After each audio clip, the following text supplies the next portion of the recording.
ये कहानी एक ऐसे लड़के की है जो बहुत गरीब परिवार से था।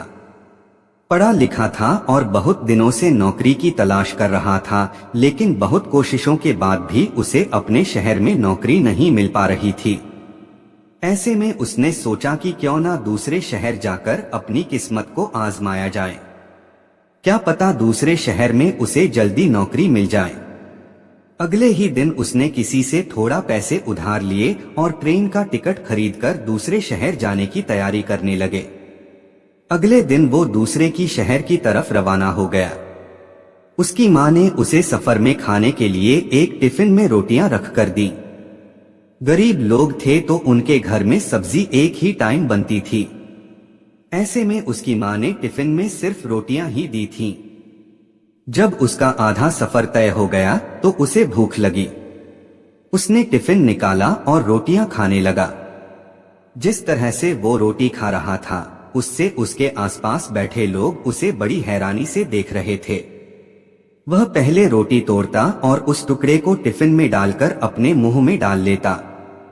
उसे देखकर ऐसा लग रहा था मानो वो रोटी के साथ सब्जी खा रहा है। आसपास के लोग उसे हैरान होकर देख रहे थे। वो ऐसा कर क्यों रहा है, ये बात उनके भी समझ में नहीं आ रही थी। फिर उन्हीं में से एक व्यक्ति ने उससे पूछ ही लिया, भाई तुम्हारे पास तो केवल रोटियां ही हैं, तो उसे बार बार टिफिन में डालकर क्यों खा रहे हो?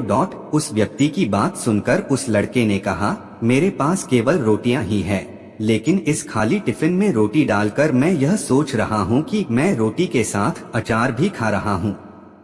तो उस व्यक्ति ने पूछा कि क्या इससे तुम्हें अचार का स्वाद आ रहा है? वो लड़का बोला, मैं रोटी अचार के बारे में सोचकर खा रहा हूँ तो मुझे स्वाद भी आ रहा है। जब उसके आसपास बैठे लोगों ने बात सुनी तो उनमें से एक दूसरा व्यक्ति बोला कि दोस्त, अगर तुम्हें सोचना ही था तो कुछ बड़ा सोचते, फिर अचार ही क्यों सोचा? मटर पनीर या शाही पनीर ही सोच लेते।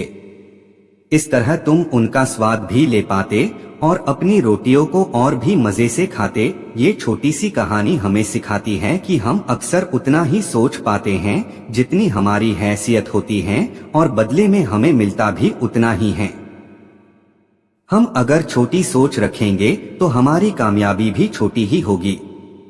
बड़ा सोचने का मतलब ये भी नहीं है कि वो चीज आपको तुरंत मिल जाएगी, लेकिन हाँ, ये बात जरूर है कि जब आप बड़ा सोचेंगे तो तभी आप कुछ बड़ा कर पाएंगे।